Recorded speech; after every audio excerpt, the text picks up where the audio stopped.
1967 में Bangkok declaration के द्वारा आसियान बनाया गया था। 1948 में हैदराबाद मर्ज हुआ था इंडिया में। और फर्स्ट लिंग्विस्टिक स्टेट जो था आंध्र प्रदेश बना था 1952 में, फर्स्ट लिंग्विस्टिक स्टेट। उसके बाद इसी के बिहाफ पर 1953 SRC बनाया गया, स्टेट रीऑर्गेनाइजेशन कमीशन 1953। इसके 3 साल बाद 1956 में SRC ने अपनी रिपोर्ट पेश की थी। ठीक है, उस समय 14 स्टेट्स थे। कितने थे? 14 स्टेट और 6 यूनियन टेरिटरी थी इंडिया में।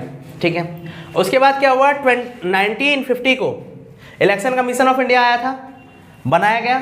सुकुमार सेन फर्स्ट थे इलेक्शन कमिश्नर। 26 जनवरी 1915 को हमारा कॉन्स्टिट्यूशन इफेक्ट में आया, लागू किया गया। 1985 में सार्क का फॉर्मेशन हुआ था। इसके मेंबर्स की एक ट्रिक है जो आप लोग याद कर सकते हो। सार्क जो है इसमें इसका हेडक्वार्टर कहाँ है? सबके हेडक्वार्टर भी आपको पता होना चाहिए। काठमांडू। कहाँ है? काठमांडू। मेंबर्स कितने हैं? मेंबर्स 8। MBBS पेन, एक मैं ट्रिक बता रहा हूँ, इससे आप याद कर सकते हो इसको। M से मालदीव,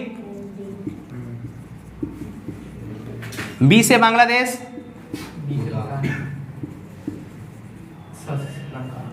B से भूटान, श्रीलंका, पाकिस्तान, अफगानिस्तान, अफगान लिख रहा हूँ शॉर्ट में मैं, इंडिया, नेपाल। बैंकॉक डिक्लेरेशंस के थ्रू जो टोटल देश हैं वो है 10। कितने हैं? 10 देश हैं। इनके बारे में आपको याद रखना है, इसमें आएंगे नहीं लेकिन ट्रिक याद रखना। BPL, TV, memes. ब्रुनई है। P से फिलीपींस, L से लाओस, T से थाईलैंड, V से वियतनाम, M से मलेशिया, इंडोनेशिया, म्यांमार, कंबोडिया और सिंगापुर। सबके आपको HQ भी याद रखने हैं, हेडक्वार्टर। ये आपके एग्जाम में आ सकते हैं। जकार्ता, इसका हेडक्वार्टर है इंडोनेशिया में। ठीक है, अब 1979 से 1989 अफगान वॉर चला था 10 साल तक। ये भी एक कॉज था सोवियत यूनियन के डिसइंटीग्रेशन होने का। आसियान रीजनल फोरम 1994 में बनाया गया था। BWC बायोलॉजिकल वेपन कन्वेंशन, ये 155 मेंबर्स ने इसमें साइन किए थे। उसके बाद 1972 में शिमला एग्रीमेंट हुआ था जुल्फिकार अली भुट्टो और इंदिरा गांधी के बीच में। एक चीज़ आपको हमेशा याद रखनी है, कोई भी जो एग्रीमेंट है, मैक्सिमम एग्रीमेंट जो होते हैं वॉर के 1 साल बाद होते हैं। साइन याद रखना। जैसे अगर एज फॉर एग्जांपल की अगर हम बात कर दें, इधर शिमला एग्रीमेंट से पहले क्या हुआ था? 1971 वॉर। ठीक है, फॉर्मेशन किसका हुआ था?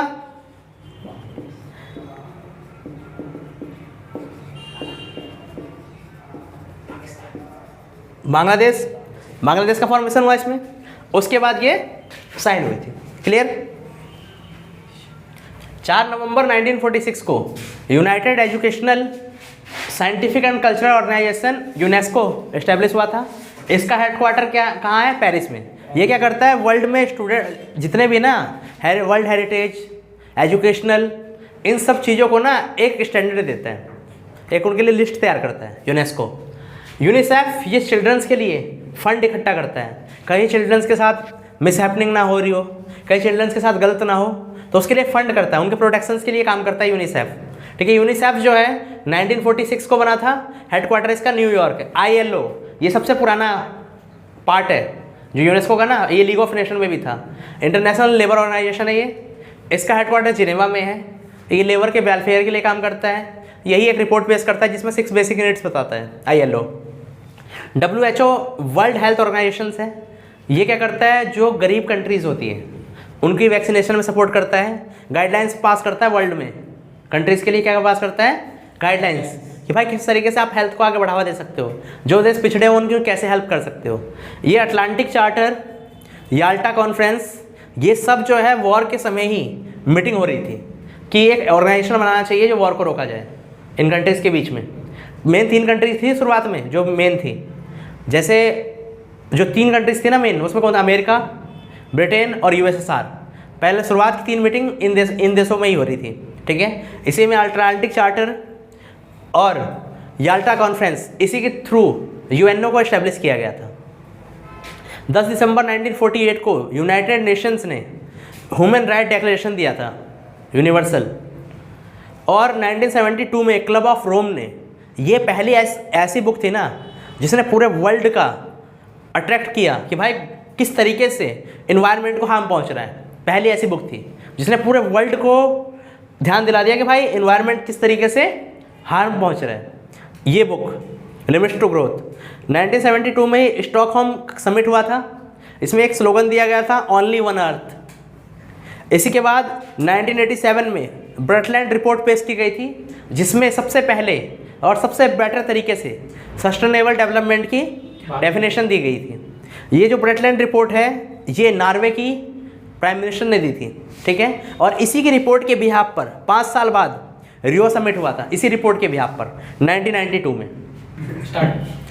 1955 में एफ्रो एशियन समिट हुआ था, जिसे बार्डुंग कॉन्फ्रेंस के नाम से भी जाना जाता है। इसी कॉन्फ्रेंस में नैम की नींव पड़ी थी। नैम जो था 1961 में बना था, जिसे कहा जाता है नॉन अलाइन मूवमेंट। इनमें वो कंट्रीज शामिल थी जो ना तो अमेरिका के साथ थी और ना ही सोवियत यूनियन के साथ थी। 1962 में इंडो चाइना वॉर हुआ था।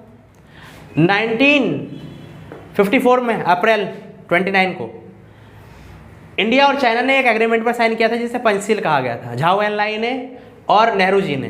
1948 में मणिपुर इंडिया का पहला स्टेट था जिसने एडल्ट फ्रेंचाइज को अपनाया गया था, सार्वभौमिक वयस्क मताधिकार को। 1959 में दलाई लामा इंडिया आए थे। 1985 में 1965 इंडो पाक वॉर, और 10 जनवरी 1966 ताशकंद एग्रीमेंट हुआ था उज्बेकिस्तान में। इसी में जो शास्त्री जी थे इनकी मृत्यु हो गई थी। 1952 से लेकर 1967 को इंडियन पॉलिटिक्स में वन पार्टी डोमिनेंस का दौर कहा जाता है। 1967 को का जो इलेक्शन था, 4th जनरल इलेक्शन, कौन था ये? 4th है ये जनरल इलेक्शन। इसमें कांग्रेस पार्टी के 9 स्टेट से अपनी गवर्नमेंट चली गई, और कांग्रेस के जो बड़े बड़े लीडर्स थे इनके नाम आपको याद रखने हैं, जैसे के कामराज तमिलनाडु, के पी साहे बिहार, संदीप पाटिल महाराष्ट्र और अतुल्य घोष वेस्ट बंगाल, ये चुनाव हार गए, ठीक है। जिस कारण इस टाइम पीरियड को पॉलिटिकल अर्थक्वेक का नाम दिया गया। 1969 में पार्टीशन हो गया था कांग्रेस पार्टी का, क्योंकि 1969 में जाकिर हुसैन की मृत्यु हो गई थी। जब कोई प्रेसिडेंट मरता है तो न्यू प्रेसिडेंट का इलेक्शन होना होता है। तो उस समय वाइस प्रेसिडेंट थे वीवी गिरी, और ये लोकसभा के प्रेसिडेंट थे नीलम संजीव रेड्डी। तो इस समय क्या हुआ, कांग्रेस पार्टी जो थी उन्होंने एस निगजनम्पा ने अपना ऑफिशियल कैंडिडेट, ये ऑफिशियल कैंडिडेट थे नीलम संजीव रेड्डी, और इंदिरा गांधी ने सपोर्ट कर दिया वीवी गिरी को कि भाई आप इलेक्शन लड़े, हम आपको सपोर्ट करेंगे। तो फर्स्ट टाइम ऐसा हुआ था कि किसी भी पार्टी का ऑफिशियल कैंडिडेट इलेक्शन हार गया, ठीक है, और जो ऑफिशियल नहीं था वो इलेक्शन जीत गया। इसी के बाद 1969 में कांग्रेस पार्टी का पार्टीशन हो गया। किसका पार्टीशन हो गया बेटा? कांग्रेस पार्टी का पार्टीशन हो गया 1969 में। उसके बाद 1974 को इंडिया ने अपना फर्स्ट न्यूक्लियर टेस्ट किया था, जिसका नाम था लाफिंग बुद्धा। 25 जून 1975 को एमरजेंसी डिक्लेयर की गई थी, और इंडिया में नेशनल एमरजेंसी डिक्लेयर की जाती है आर्टिकल 352, ठीक है ना। इसके अलावा ब्रिक्स 2006 में बना था। और एक चीज़ याद रखना, ब्रिक्स कोई रीजनल ऑर्गेनाइजेशन नहीं है, अगर पेपर में आ जाए तो। ये वर्ल्ड की उभरती हुई इकोनॉमी वाला एक ऑर्गेनाइजेशन है। 2009 तक इसे ब्रिक कहा जाता था, 2010 से ब्रिक्स के नाम से जाना जाता है। रशिया में ये एस्टेब्लिश हुआ था, हेडक्वार्टर इसका संघाई चाइना में। 1976 को 46 अमेंडमेंट पास हुआ था, इसे मिनी कॉन्स्टिट्यूशन भी कहा जाता है। इसके द्वारा इंडिया में सोशलिस्ट सेकुलर जैसे वर्ड जोड़े गए प्रेम्बल में, और फंडामेंटल ड्यूटीज ऐड की गई। इसी अमेंडमेंट के द्वारा लोकसभा का जो टेनर था 5 से 6 कर दिया गया था। इमरजेंसी के 18 महीने बाद इलेक्शन हुए 1977 में। जनता पार्टी के कोलिशन ने अपनी एक गवर्नमेंट बनाई और पहले नॉन कांग्रेसी पीएम बने मोरारजी देसाई। ये पहले नॉन कांग्रेसी प्राइम मिनिस्टर थे।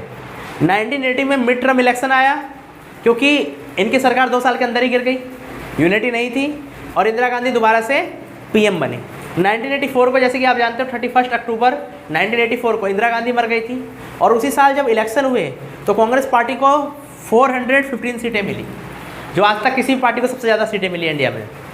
1989 से एक ऐसा टाइम आया कि कांग्रेस को ही, जिस पार्टी को 415 सीटें मिली, उसे अब 197 सीट्स मिली, लेकिन कोई भी ऐसी पार्टी ही नहीं थी जिसे मेजोरिटी मिली।